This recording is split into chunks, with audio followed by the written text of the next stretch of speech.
Arizona Territory, 1872. A military outpost at dawn.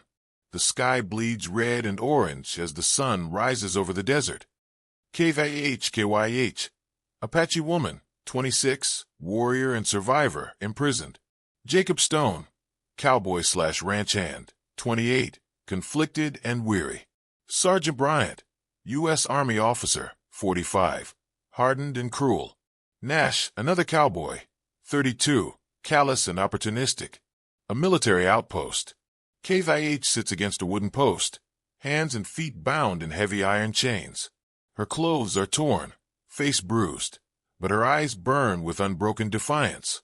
She sings quietly in Apache, a death song. Jacob stands guard nearby, unable to sleep. He watches her with troubled eyes. Jacob, quietly, you should rest. Save your strength. Kaiah. In Apache, then English, strength for what? To be your slave? To cook your food and warm your bed? Never. Jacob. Uncomfortable, that's not. I'm not. Kaiah. Cutting him off.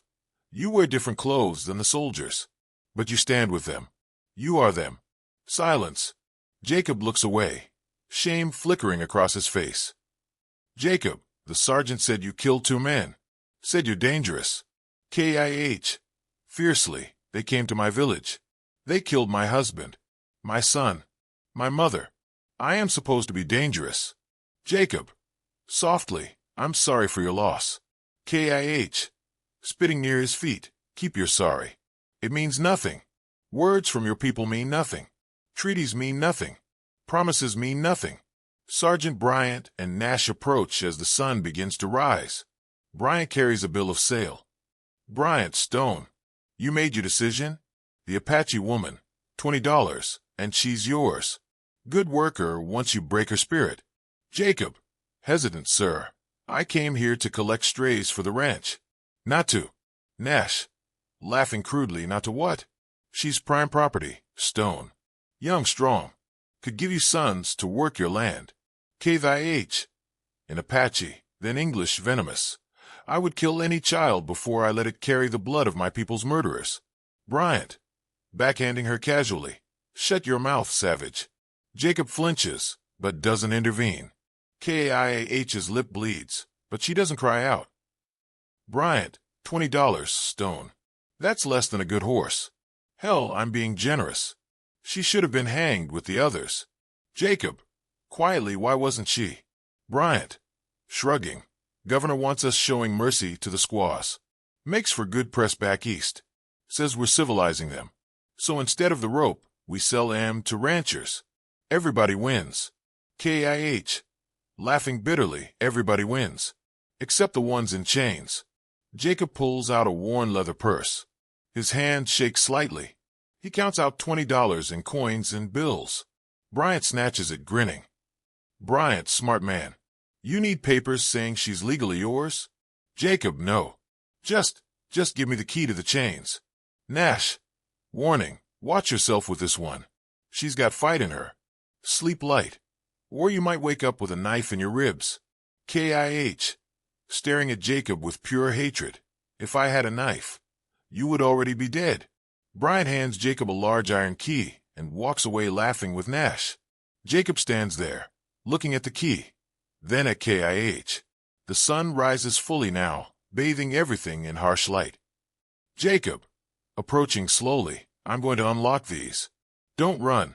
We're 20 miles from anywhere. Kaiah. Then I will die in 20 miles. Free. Jacob. Kneeling beside her, just listen. Please. Kaiah.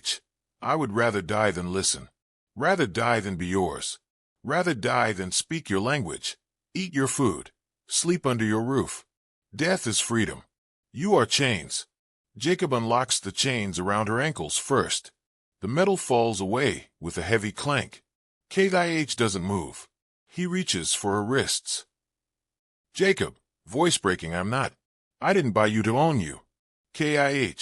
Suspicious, then why? Jacob. Pausing. Because they were going to sell you to Nash if I didn't. And Nash. He trails off, unable to finish. Kaiah. And you are better? You are the kind master? The good white man. Jacob. shaking his head no. I'm just. He unlocks her wrist chains. They fall. Kaiah, rubbing her raw wrists, confused. What are you doing? Jacob, standing, walking to his horse. There's a horse tied up behind the mess hall. Brown mare, white blaze. She's fast. She's got a full canteen and saddlebags with food. Enough for 3 days if you're careful. Kaiah, standing slowly, disbelieving. This is a trick. Jacob, mounting his own horse. The border to Mexico is south. 40 miles. They say there are Apache still free down there. Geronimo's people. Kaiah, eyes wide, why would you? Jacob, not looking at her. I had a sister once. Mary. She was 12 when the Comanche took her. We never saw her again. I used to wonder if someone had a chance to help her. Would they? Or would they just look away because it wasn't their problem? Kaiah, softly, the first gentleness in her voice. I am not your sister. Jacob, no. But you're someone's daughter, someone's wife, someone's mother, and that should matter. Kaiah doesn't move for a moment, studying him, looking for the trap. Then she runs, not toward the horse behind the mess hall, but toward Jacob's horse. She grabs a rifle from his saddle holster and points it at him. Jacob, raising his hand slowly. That's loaded. Kaiah, I know. She aims at his chest. Give me one reason. Jacob, calmly, because if you shoot me, every soldier in that outpost will be on you in seconds. You'll be dead before you reach the horse. Kaiah, finger on trigger, trembling. You said death is freedom. Jacob, I said you'd rather die than be mine. Not that you should die instead of being free. There's a difference. They stare at each other. The sun continues to rise. In the distance, sounds of the camp waking. Men's voices, pots clanging. Kaiah, lowering the rifle slightly. If I see you again, I will kill you. Jacob, nodding, that's fair. Kaiah, you are still the enemy. This changes nothing. Jacob, I know. Kaiah, handing back the rifle, but keeping bullets from the chamber. Your sister? I hope she found freedom too, even in death. She turns and runs toward the mess hall. Jacob watches her go. She finds the brown mare, mounts with practiced ease, and gallops toward the desert. Jacob closes his eyes, takes a deep breath. Sergeant Bryant emerges from the officer's quarters, coffee in hand. He sees the empty chains, then spots Jacob. Bryant, roaring stone. Where's the squaw? Jacob, turning his horse south, toward the desert. She said she'd rather die than be mine, sir. So I let her choose. Bryant, you what? That's theft. That's aiding the enemy. Jacob, spurring his horse. No, sir. That's just being human. Jacob rides off in the opposite direction. Bryant screams orders. Soldiers scramble. But Kaiah has a head start, and the desert is vast. Kaiah rides hard across the Arizona desert. The sun climbs higher. She looks back once. The outpost is a tiny speck on the horizon now. She touches her raw wrists where the chains were.